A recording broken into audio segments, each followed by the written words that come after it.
Hi everyone, very good evening. हालांकि good नहीं है बिकॉज जिस तरह की परफॉर्मेंस आई है टीम की उसके बाद फैंस तो बिल्कुल गुड नहीं है। और जिस तरह से कनाडा के coach Khurram Chauhan I guess उनका नाम है, उनकी जो स्टेटमेंट आई है, हालांकि मैंने स्टेटमेंट देखी है, पब्लिश देखी है, उनके मुंह से सुना नहीं है, तो आई एम नॉट श्योर 100% कि उन्होंने बोली ही बोली है। बट ठीक है, जो स्टेटमेंट है उससे मैं काफी हद तक अग्री कर रहा हूँ।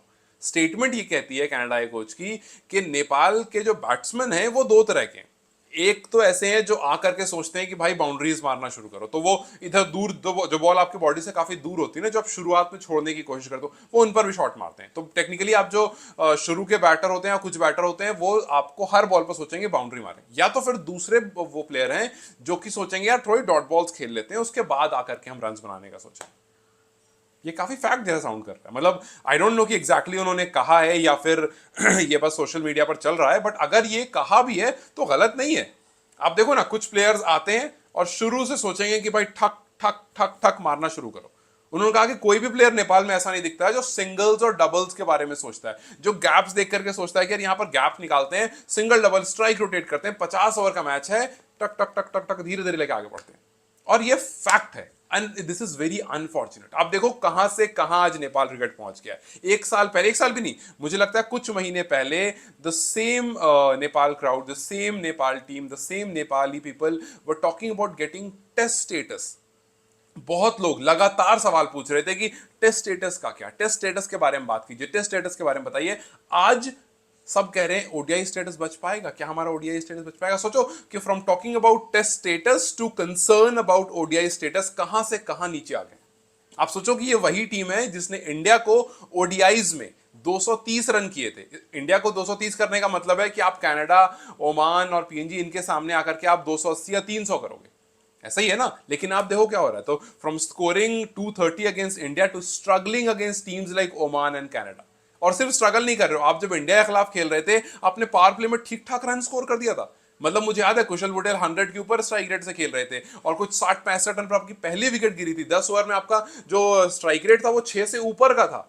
और आज यहां पर जब आप खेल रहे हो तो आपके पास रन तो छोड़ो, आपके 10 ओवर में आधे बैटर घर जा चुके होते हैं। सो ये डिक्लाइन जो है ना, ये डिक्लाइन, और शायद इसी के बारे में वो कोच ही बात कर रहे थे कनाडा के, कि आपके पास दो ही तरह के बैटर हैं। एक वो जो आते हैं और सोचते हैं बाउंड्रीज लगाई जाए, एक वो जो आते हैं सोचते हैं कुछ डॉट बॉल्स खेल ली जाए। कोई ये नहीं सोचता है कि यार थोड़ी स्ट्राइक रोटेट कर लेते हैं, सिंगल डबल करके चलते हैं, और फिर जो लूज बॉल आएगी ना उसको पनिश करेंगे। लूज बॉल कुछ नहीं होता है। यहां सिर्फ एक चीज होती है कि भाई बॉल आई, टक टक टक मारना शुरू करो, 2-3 बाउंड्री मार दूंगा, फिर प्रेशर रिलीज हो जाएगा। और वो रिलीज नहीं होता है, वो विकेट जाती है और वो प्रेशर आपके ऊपर आ जाता है। सो अब देखो ना, USA, you talk about USA कि यार 36 पर ऑल आउट कर दिया था, 36 पर ऑल आउट कर दिया था। कुछ लोग हैं जिनके पास कुछ नहीं होता है बोलने को और वो सिर्फ यही बोलते हैं कि भाई 36 पर ऑल आउट कर दिया था। आज वो यूएसए T20 वर्ल्ड कप में पाकिस्तान को हरा चुकी है, दोबारा हराने के का मादा भी रखती है और दावा भी कर रही है। आज वो यूएसए पिछले 7 में से 5 मैच जीत चुकी है, ठीक ठाक पोजीशन मेंटेन करके रखा हुआ है। ओडीआई T20 वर्ल्ड कप में तो वो जा ही रहे हैं, ओडीआई वर्ल्ड कप भी अपना श्योर कर रहे हैं।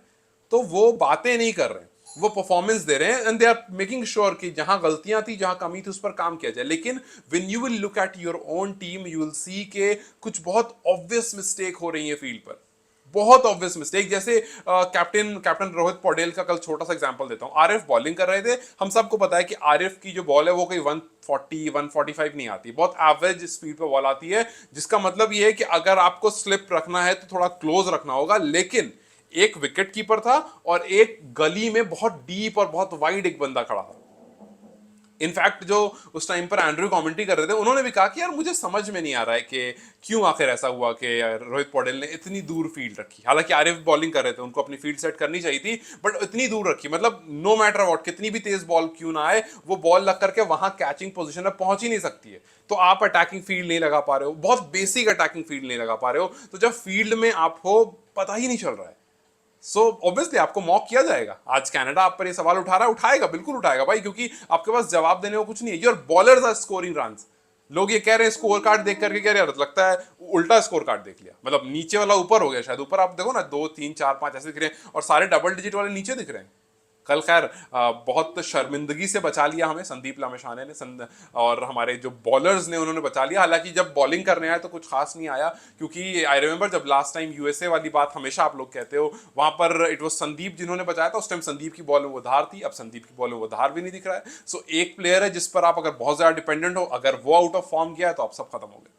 सो मेरी बस एक रिक्वेस्ट है कैन से इस टाइम पर कि आपने कुछ प्लेयर को टीम से बाहर निकाला है, do not bring them back. अभी उन्हें वापस मत लाना। जिस तरह से we have seen teams punishing their player कि भैया आप परफॉर्म नहीं करोगे, आप बाहर जाओगे, आप अपने आप को प्रूव करोगे, आप दोबारा फिर अंदर आओगे।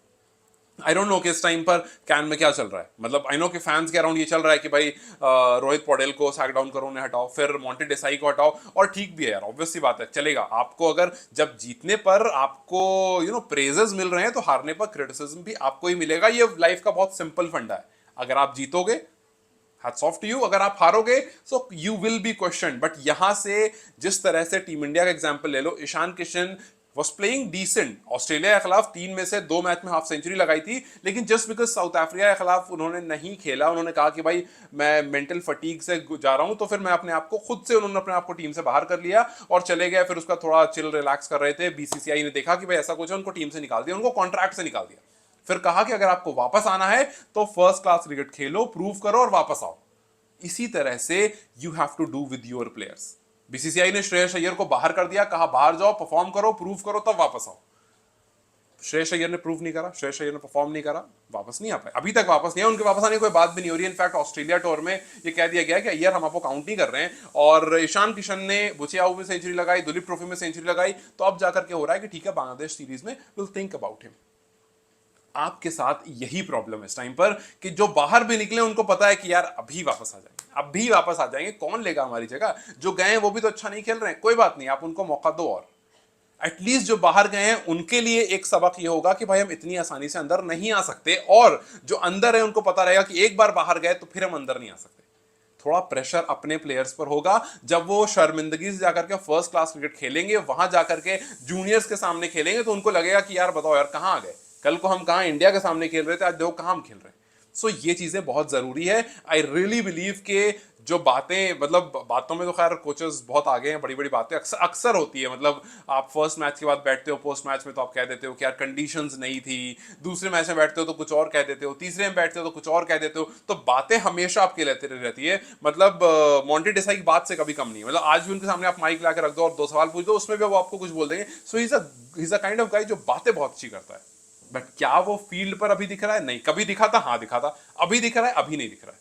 सो we are at a very, क्या बोलूं मैं, बहुत बुरी कंडीशन में है कि आप टेस्ट स्टेटस तो छोड़ दो, हम ओडीआई स्टेटस में फंस गए हैं कि भैया यहाँ क्या होने वाला है पता नहीं। आप इंडिया पाकिस्तान की ए टीम बहुत लोग कह रहे थे, आज देखो कोई नहीं कह रहा है। क्यों नहीं कह रहा है? क्योंकि आज लोग अपनी परफॉर्मेंस से बहुत ज्यादा परेशान है। सो आप सीडब्ल्यूसी से किस तरह से निकलोगे, अगला मैच ओमान से है, कैसी परफॉर्मेंस आएगी, जीतोगे हारोगे, कुछ भी होगा, पता नहीं क्या होगा है वैसे तो, लेकिन कितना चेंजेस होगा ये तो खैर उस मैच में पता चलेगा। क्या आपकी बैटिंग ऑर्डर, एक तो बैटिंग ऑर्डर का पता नहीं होता भाई। अनिल को आप लेकर आए थे पार्ट टाइम ओपनर, अनिल को हुआ कि भाई आप नीचे खिलाओ, नीचे करते करते 6 नंबर पर लेकर चले गए। अब कोई ठिकाना नहीं, हो सकता है कल आप उनसे ओपन करा दो। So the problem with Nepal team इसके किसी भी चीज में कंसिस्टेंसी नहीं है, और इस वजह से आप बॉलर्स को नेट्स करा करा के बैटर बना दिया आपने, और जो बैटर थे वो ऐसे चौड़े में अपना घूम रहे थे कि भाई हमें कौन निकालेगा, हमें कौन गोली करेगा। आज नेपाल टीम उस सिचुएशन पर आ गई है कि अब दोबारा आप शायद सिर्फ और सिर्फ टी20 क्रिकेट के रह गए, और वो भी ऐसा नहीं है कि टी20 में आप बीस्ट हो, वहां पे आप स्ट्रगल ही कर रहे हो। सो लेट्स जस्ट सी कि अगले मैच में क्या होता है, क्या कुछ हमें इंप्रूव्ड वर्जन मिलता है या नहीं मिलता है। एंड यस आई नो कि इन सब के बीच में एक और चीज है, अच्छा वो याद आ गया मुझे, एनपीएल को लोग बहुत ज्यादा क्रिटिसाइज कर रहे हैं, मैं इसके अगेंस्ट हूं, मैं क्रिटिसाइज नहीं कर रहा हूं। I really want NPL to be a big success, क्योंकि not only in terms of money, लेकिन बहुत सारा टैलेंट आपके सामने निकल कर आता है, और जब वो टैलेंट निकल करके आता है तो फिर उसके बाद बोर्ड के ऊपर प्रेशर बनता है, तब उसके बाद प्लेयर्स के ऊपर प्रेशर बनता है, और वो मतलब टेक्निकली वो आपको हेल्प करता है in a lot of ways. Yes पैसा उसमें है, यस वो एक वो चीज है जहां से प्लेयर काफी बार डिस्ट्रैक्ट हो जाते हैं कि भाई अच्छा पैसा मिलता है, अच्छा फेम मिल जाता है, अच्छा अटेंशन मिल रहा होता है, तो वो आपकी प्रैक्टिस जो है वो ड्रैग हो जाती है। लेकिन कुछ प्लेयर होते हैं जिनके अंदर भूख इतनी ज्यादा होती है ना कि वो ड्रैग नहीं होने देते। खेलना 11 कोई है भाई, सब में से जो 11 बेस्ट होंगे वो खेल लेंगे। अभी तो प्रॉब्लम ये है कि आप बेस्ट 11 ही नहीं बना पा रहे हो। इस टाइम पर आप पेन पेपर लेकर बैठो, बेस्ट 11 नहीं है आपके पास।